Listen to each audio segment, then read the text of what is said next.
Class 7 geography 4 chapter air, जिसे बोला जाता है वायु या फिर हवा। पहले हम थोड़ा सा बैक चलते हैं। इसका जो फर्स्ट चैप्टर है वो है इन्वायरमेंट। तो इन्वायरमेंट होता है किसी भी लिविंग बीइंग के चारों तरफ जो कुछ भी है, इसमें living things, non living things या फिर नेचुरल थिंग्स या फिर मैन मेड थिंग्स, कुछ भी इसमें हो सकता है, वो सबका सब कहलाता है इन्वायरमेंट। तो इन्वायरमेंट जो है उसके होते हैं 4 क्षेत्र, जिन्हें कि डोमेन्स कहा जाता है। तो वो डोमेन्स होते हैं ये लिथोस्फीयर, हाइड्रोस्फीयर, एटमॉस्फेयर, और जो इन तीनों से मिलकर बना होता है ना, जो कि लिविंग बीइंग से मिलकर बना होता है, तो उसे बोला जाता है बायोस्फीयर। तो अब है इसमें सेकेंड एंड थर्ड चैप्टर। तो उसमें हमने पढ़ा था लिथोस्फीयर यानी कि लैंड के बारे में। तो जो उसका सेकेंड वाला चैप्टर है यानी कि इनसाइड द अर्थ, और जो थर्ड वाला चैप्टर है आवर चेंजिंग अर्थ, वो लैंड के ही तो पार्ट हैं। तो अब हम पढ़ेंगे इसमें एटमॉस्फेयर के बारे में, यानी कि जो एयर वाला डोमेन है वो। तो इसके बाद जो फिफ्थ वाला चैप्टर होगा उसमें हम पढ़ेंगे वाटर यानी कि हाइड्रोस्फीयर वाला डोमेन।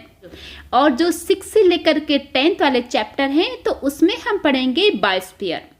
तो अब हम शुरू करते हैं एटमॉस्फेयर। हमारी अर्थ के चारों तरफ जो भी एयर का ब्लैंकेट है ना, तो उसे ही बोला जाता है एटमॉस्फेयर। तो इसको हम यहाँ पर समझते हैं। तो ये है हमारी अर्थ, इसके चारों तरफ है एयर की बहुत सारी लेयर्स। तो ये जो है मिलकर के एक ब्लैंकेट जैसा बनाते हैं, तो वही तो है हमारा एटमॉस्फेयर। तो अब ये क्वेश्चन उठता है कि एयर ने इस तरीके से हमारी अर्थ के चारों तरफ जो है ना ये लेयर यानी कि एटमॉस्फेयर क्यों बना रखा है। तो उसका रीजन ये है कि कंसिडर ये सन है। तो सन से हमें क्या मिलता है, हीट एंड लाइट मिलता है। तो सन एंड अर्थ के बीच में है एटमॉस्फेयर। तो जब सन से हीट एंड लाइट आ रही होती है तो उसे जो है एटमॉस्फेयर को क्रॉस करके जाना होता है। तो इसमें से ये होता है कि जो भी हीट या लाइट हमारी अर्थ तक आ रही होती है ना, तो उसमें से जो है उसका मेजर पार्ट वापस यानी कि रिफ्लेक्ट हो जाता है। तो इसकी वजह से ये होता है कि हमारी अर्थ उतनी ज़्यादा गर्म नहीं हो पाती है। अगर ये मान लेते हैं कि सारी की सारी हीट डायरेक्टली हमारी अर्थ तक आ जाए ना, तो हम जो है जिंदा बेक हो जाएंगे, जैसे कि बिस्कुट पेस्ट्री वगैरह होते हैं। तो नाइट में क्या होता है कि जो भी हीट हमारी अर्थ ने सन से दिन में ऑब्जर्व कर रखी होती है तो वो चली जाती है स्पेस में। तो जो है हम इतने ठंडे हो जाएंगे कि मानो फ्रिज में बर्फ हो। तो इस तरीके से जो ये एटमॉस्फेयर है वो हमारी अर्थ के टेम्परेचर को मेंटेन बनाए रखता है, जो कि हमें जिंदा रखने के लिए बहुत ज़्यादा ज़रूरी है। वो उतना ज़्यादा गर्म भी नहीं होता है और जो है रात में वो तेज़ी से उतना ठंडा भी नहीं होता है। इसलिए जो ये एटमॉस्फेयर है ना, वो हमारे लिए बहुत ज़्यादा इम्पॉर्टेंट है। तो ये था उसका पहला इम्पॉर्टेंस, यानी कि अर्थ के टेम्परेचर को मेंटेन रखना। तो अब है इसका दूसरा इम्पॉर्टेंस। तो वो ये है कि जो ये एटमॉस्फेयर है तो ये तो बनी होती हैं एयर की लेयर्स की। तो जो एयर है वो बनी होती हैं बहुत सारी गैसेस की। तो उन गैसेस में कुछ कुछ गैसेस ऐसी होती हैं कि जो कि हमारे लिए बहुत ज़्यादा ज़रूरी होती हैं, जैसे कि ऑक्सीजन, कार्बन डाइऑक्साइड। तो आप लोग तो ये सोचेंगे कि जो ऑक्सीजन है वो तो हमें ब्रीदिंग में हेल्प करती हैं, लेकिन जो कार्बन डाइऑक्साइड है ना, उसकी क्या इंपॉर्टेंस है हमारी लाइफ में। उसे तो जो है पेड़ पौधे लेते हैं अपना खाना बनाने के लिए। तो उसका रीज़न ये है कि एटमॉस्फेयर में जो भी कार्बन डाइऑक्साइड होती है, रात के दौरान जब हीट जो है ना स्पेस में जारी होती है, तो वो कार्बन डाइऑक्साइड हीट को वहाँ पे ट्रैप करती हैं, यानी कि उसे जो है ना सोखती हैं। तो इसकी वजह से जो है हमारी अर्थ की जो सारी की सारी हीट स्पेस में नहीं जा पाती हैं। ठीक है, तो वो जो है वहाँ पर एक ग्रीन हाउस इफेक्ट डालती हैं। ग्रीन हाउस इफेक्ट इसे बोला जाता है कि किसी भी प्लैनेट का, ग्रह का, ठीक है, या फिर उपग्रह का जो भी उसका टेम्परेचर बढ़ाने में हेल्प करता है, तो वही इफेक्ट कहलाता है ग्रीन हाउस इफेक्ट। इसलिए जो कार्बन डाइऑक्साइड होती है वो जो है हीट को अब्जॉर्ब करके रखती हैं, यानी कि उसे जो रोक के रखती हैं। तो इसलिए कार्बन डाइऑक्साइड को बोला जाता है ग्रीन हाउस गैस। तो हम लोग means human beings and animals carbon dioxide को छोड़ते हैं, ऑक्सीजन को लेते हैं, लेकिन प्लांट क्या करता है, प्लांट उसका उल्टा करता है। तो इसलिए हम लोग जितनी मात्रा में ऑक्सीजन लेते हैं, कार्बन डाइऑक्साइड को छोड़ते हैं, तो प्लांट्स भी जो है ना उसी हिसाब से उसे यूज करता है। तो इस तरीके से हमारे नेचर में एक बैलेंस बना रहता है। लेकिन क्या होता है कि जब हम कल कारखाने ज़्यादा ही बनाने लग जाते हैं, ज़्यादा ही ईंधन वगैरह जलाने लग जाते हैं ना, तो कार्बन डाइऑक्साइड बहुत ज़्यादा बढ़ जाती है। तो उसके बढ़ने से क्या होगा कि जो है हमारे एटमॉस्फेयर में वो बहुत ज़्यादा हीट को ऑब्जॉर्ब करेगी ना, तो हमारी अर्थ बहुत ज़्यादा गर्म होगी।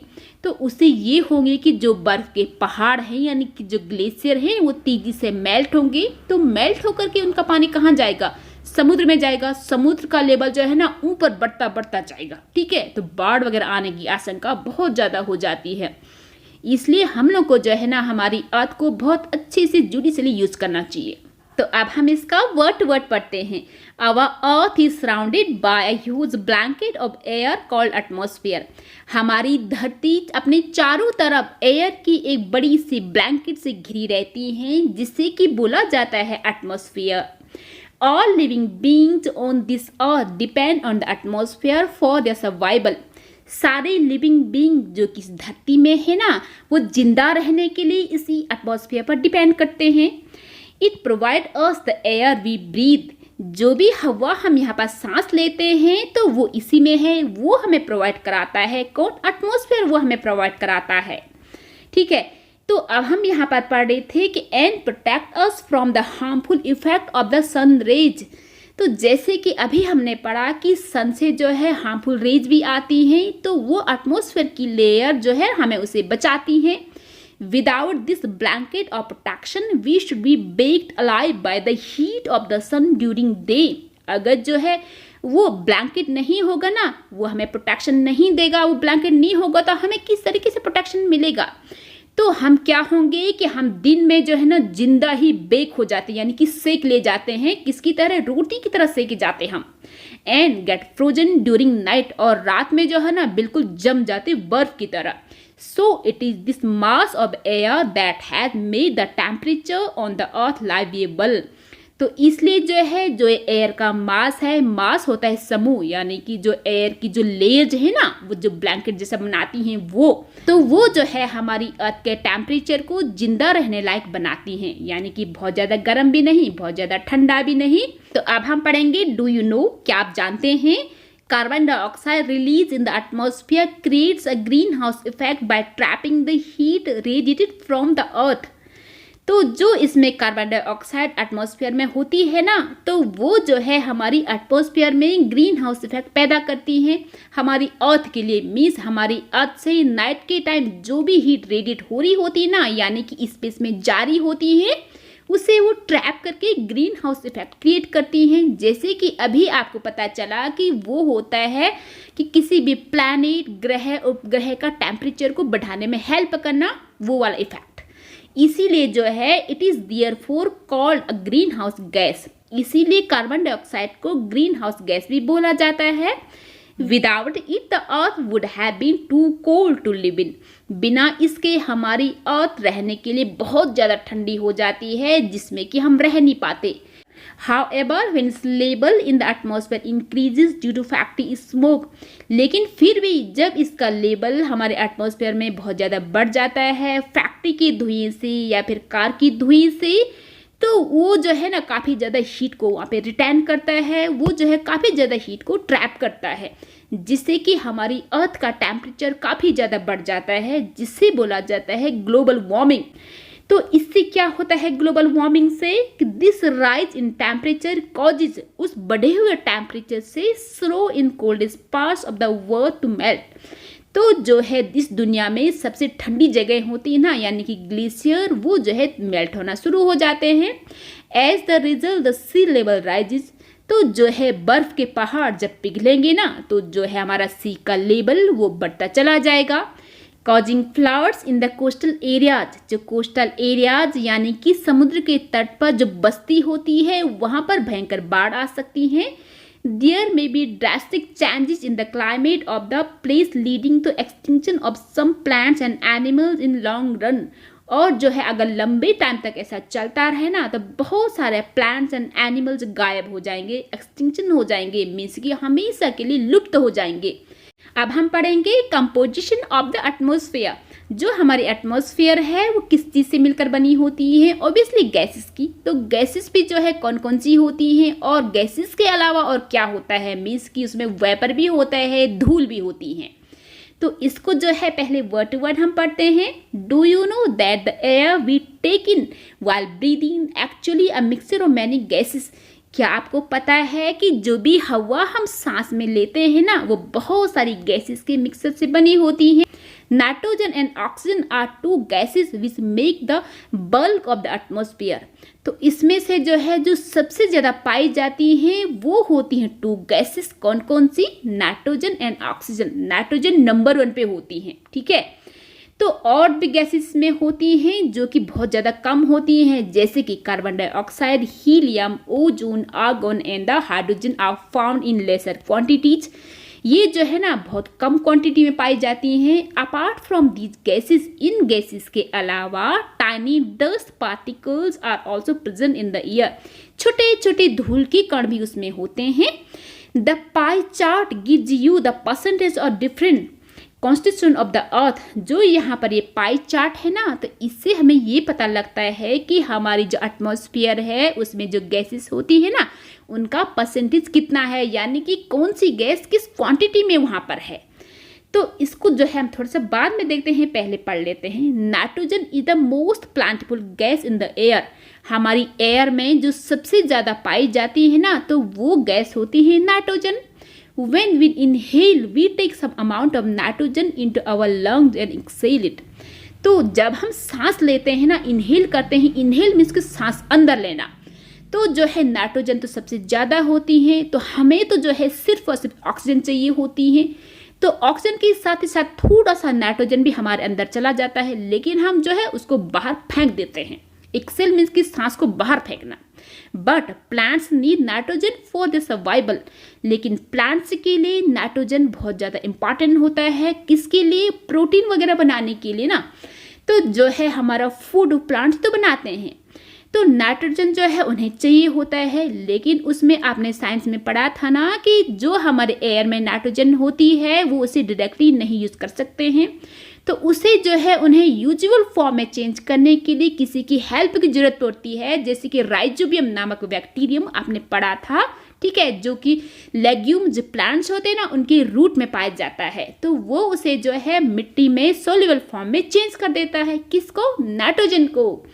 तो यहाँ पर जो है ये पाई चार्ट है। पाई चार्ट बोला जाता है शक्ल चार्ट को, ठीक है, पाई जिसको हम खाते हैं ना, इस तरीके से।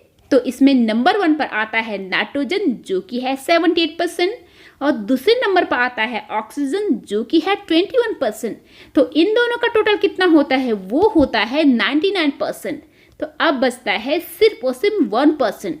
तो इसमें 1% में जो नंबर 1 गैस है तो वो है इसमें आर्गन जो कि है इसमें 0.93%, और दूसरा इसमें कार्बन डाइऑक्साइड जो कि है इसमें 0.03%, और बाकी का जो छोटा सा अमाउंट जो बच जाता है उसमें दूसरे गैसेस आ जाती हैं, हीलियम वगैरह, ठीक है। तो इसके अलावा जो है हमारे एटमॉस्फेयर में और भी चीज़ें होती हैं। ये तो सिर्फ गैसेस हैं, तो उसमें होती हैं छोटी छोटी धूल के कण और जो है वाटर वेपर।